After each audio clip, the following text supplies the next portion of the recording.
और अब अगली खबर आपको बता दें, गुनाह करोगे तो उत्तर प्रदेश में नहीं बच पाओगे। एक तरफ महाकुंभ को लेकर योगी की पुलिस तत्पर है, तो वहीं दूसरी तरफ उत्तर प्रदेश में अपराधियों को खत्म करने वाला मिशन ऑपरेशन लंगड़ा लगातार जारी है। एक बार 4 जगहों पर योगी की पुलिस से बदमाशों का सामना हुआ। लखनऊ, मेरठ, कानपुर और बुलंदशहर में हुए मुठभेड़ में पुलिस ने 7 अपराधियों को गिरफ्तार किया। और कैसे पकड़ा, कैसे ऑपरेशन लंगड़ा को अंजाम दिया, इस रिपोर्ट में देखिए।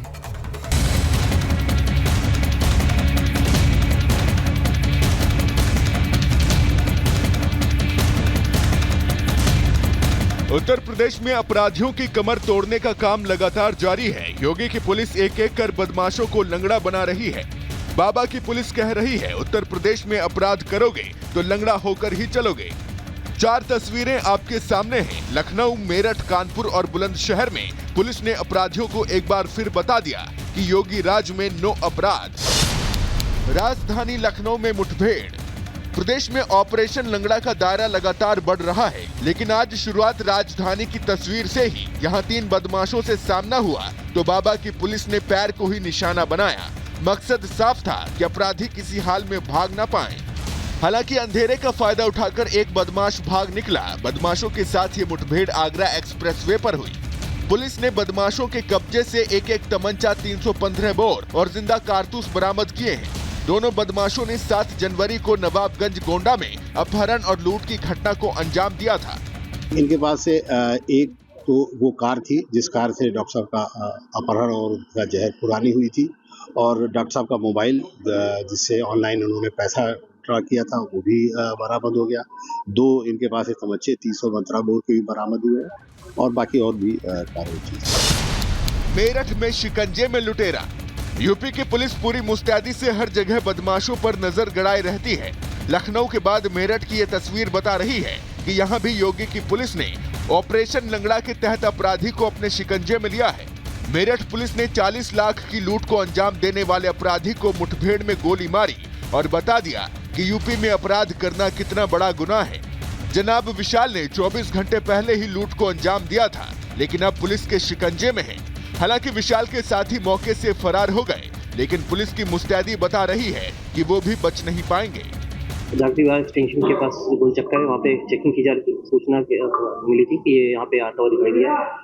कुछ देर बाद ये पुलिस को ये आते हुए दिखाई दिया। पुलिस ने जब इसे रोकने का इशारा किया तो इसने रुकने की बजाय पुलिस पर फायरिंग कर भागने का प्रयास किया है, जिसकी जवाबी कार्रवाई में इसके पैर पे गोली लगी है। इसे उपचार हेतु मेडिकल कॉलेज के इमरजेंसी वार्ड में एडमिट कराया गया है, जहाँ इसका उपचार किया जा रहा है। इसके पास से हमें एक बैग मिला जिसमें कुछ आभूषण और नकदी है। इसके साथ जो घटना में प्रयुक्त बाइक है वो इसके पास से बरामद हुई। इसके साथ ही एक तमंचा, जिंदा कारतूस और एक खाली खोखा इसके पास से बरामद हुआ है। कानपुर के पनकी में एनकाउंटर। यहाँ भी बदमाशों का सामना योगी की पुलिस से हुआ। पनकी थाना क्षेत्र में पुलिस बदमाशों के बीच धाए गोलियां चली। शातिर बदमाश ने जान से मारने की नीयत से पुलिस पर फायरिंग कर दी। पुलिस की जवाबी फायरिंग में 2 बदमाश के पैर में गोली लगी, जो अब शिकंजे में है। साथ ही एक और बदमाश को पुलिस ने गिरफ्तार किया है। बुलंदशहर में इनामी बदमाश गिरफ्तार। बुलंदशहर पुलिस ने 10,000 के इनामी बदमाश को मुठभेड़ के बाद अपने शिकंजे में लिया है। शातिर गोकश के कब्जे से पुलिस ने अवैध असलहा, कारतूस और बाइक बरामद की है। 1, 2 या फिर 10 नहीं, बल्कि बाबा के आदेश के बाद ऑपरेशन लंगड़ा के जरिए यूपी की पुलिस सैकड़ों बार अपराधियों और बदमाशों को सीधी और साफ संदेश दे चुकी है कि यहाँ अपराध करोगे तो बच नहीं पाओगे। Bureau report, Republic Bharat. और चलिए अब अगली खबर आपको बताते हैं। बीपीएससी पर सवाल, बिहार में बवाल। दरअसल ये पप्पू यादव है और इनके समर्थक जमकर बिहार की राजधानी पटना की सड़कों पर प्रदर्शन करते हैं, आगजनी करते हैं, वाहनों में तोड़फोड़ करते हैं और कहते हैं कि बीपीएससी की परीक्षा रद्द हो, इसे दोबारा से कराया जाए। आखिर बीपीएससी के नाम पर क्यों जमकर सियासत चमकाने का प्रयास पप्पू यादव और उनके समर्थक कर रहे हैं, बाकी राजनीतिक दल कर रहे हैं, इसके पीछे वजह क्या है, ये रिपोर्ट देखिए।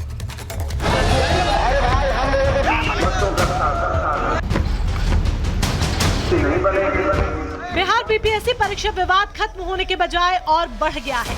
छात्रों के समर्थन में अब राजनीतिक दल भी कूद पड़े हैं। रविवार को इसकी बानगी दिखी पटना की सड़कों पर, जहां सांसद पप्पू यादव के समर्थकों ने प्रदर्शन किया और हंगामा काटा। बिहार बंद के आह्वान के साथ हुए इस प्रदर्शन के दौरान गुंडागर्दी की तस्वीरें भी देखी गई। छात्रों के नाम पर हुए इस प्रदर्शन में पप्पू यादव के समर्थकों ने हिंसा और तोड़फोड़ की। दुकानों को जबरन बंद कराया गया और गाड़ियों के कांच तोड़ दिए गए। सांसद पप्पू यादव भी प्रदर्शन में शामिल थे। पप्पू ने नीतीश सरकार से परीक्षा रद्द करने की मांग की। राम राम सत्य, इन लोगों ने जनता का राम राम सत्य कर दिया, अब हम लोगों को सरकार का राम राम सत्य करना। बंद का असर बिहार के कई जिलों में देखने को मिला, लेकिन राजधानी पटना में पप्पू यादव के समर्थकों ने जमकर तांडव किया। पटना के अशोक राजपथ पर प्रदर्शनकारियों ने टायर जलाकर रास्ता जाम करने की कोशिश की। हालांकि बवाल की संभावना को देखते ही पुलिस की तैनाती कर दी गई, लेकिन बंद करने वाले बिल्कुल बेखौफ दिखे। प्रदर्शनकारियों ने परीक्षा रद्द करने की मांग से पीछे हटने से इनकार कर दिया। जो पेपर लीक है, जो धांधली की गई है, जो पैसा लेकर के कोचिंग माफियाओं से मिलकर के पेपर लीक कराया गया है, उसको लेकर के आज लगातार हम लोग रेल चक्का जाम किए, आज बिहार बंद किए। आगे आवश्यकता पड़ेगी तो हम लोग फिर से बिहार बंद करने का काम करेंगे। और 3,80,000 विद्यार्थी कहाँ जाएंगे? उन तमाम छात्रों की तरफ से आज पूरा बिहार बंद है, चक्का चक्का जाम है। बिहार में इन दिनों बीपीएससी परीक्षा का मुद्दा गरमाया हुआ है। अभ्यर्थियों का दावा है कि परीक्षा की प्रक्रिया में धांधली की गई, इसीलिए बीपीएससी परीक्षा को पूरी तरह से कैंसिल कर फिर से एग्जाम करवाया जाए। पिछले दिनों इन्हीं मांगों को लेकर चल रहे छात्रों ने प्रदर्शन भी किया था, जिस पर हुए लाठीचार्ज की तस्वीरें वायरल हुई थी, जिसे बाद में छात्रों के आंदोलन में राजनीतिक दल भी कूद पड़े। पहले प्रशांत किशोर और अब पप्पू यादव भी छात्रों के समर्थन में उतर पड़े हैं। जिस तरह से सरकार अभी तक बहरी बनी बैठी हुई है, हम पे वाटर कैनन का प्रयोग किया गया रात के 10 बजे, हम पे बेतहाशा लाठियां चलाई गई। सरकार हमारे बातों को अनसुनी कर रही है और उसी के खिलाफ में आज बिहार बंद का आह्वान हम लोगों ने किया है। प्रदर्शन को भीम आर्मी और AIMIM ने भी समर्थन दिया। बिहार में इसी साल नवंबर में विधानसभा चुनाव होने हैं। माना जा रहा है कि विपक्ष नौकरी, रोजगार और परीक्षाओं के नाम पर नीतीश सरकार को घेरने का कोई मौका नहीं छोड़ने वाला। Bureau report, Republic Bharat.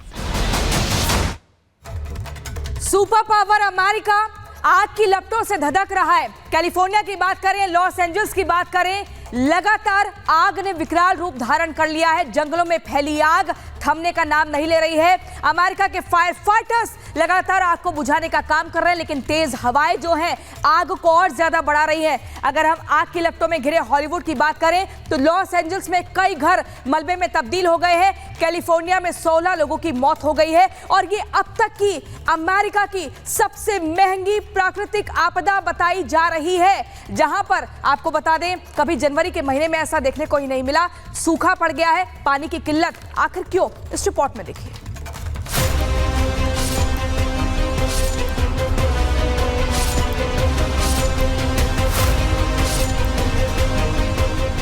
धधकती आग, जलते जंगल, हजारों आशियाने खाक,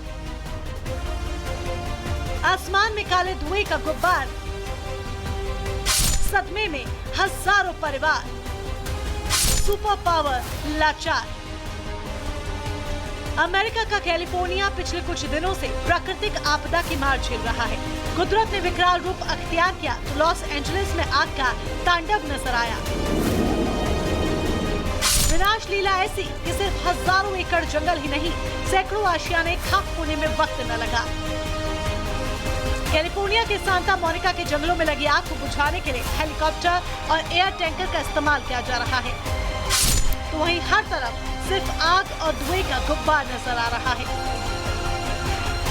लॉस एंजलिस में लगी आग को अमेरिकी इतिहास की सबसे बड़ी और सबसे महंगी प्राकृतिक आपदा माना जा रहा है, जो 14,000 एकड़ से ज्यादा इलाके में लगी है, जिसमें 12,000 से ज्यादा इमारतें राख हो गई हैं। 135 बिलियन अमेरिकी डॉलर से 150 बिलियन अमेरिकी डॉलर के बीच नुकसान का अंदाजा लगाया जा रहा है। एक तरफ आग पर काबू पाने के लिए कोशिश जारी है, तो दूसरी तरफ जमीन से समुद्र तट की ओर बहने वाली सेंटा एना हवाएं आग को और भड़का रही हैं, जिसकी वजह से न सिर्फ आम नागरिक बल्कि कई हॉलीवुड एक्टर और सिंगर के घर भी राख हो चुके हैं। बल्कि उपराष्ट्रपति का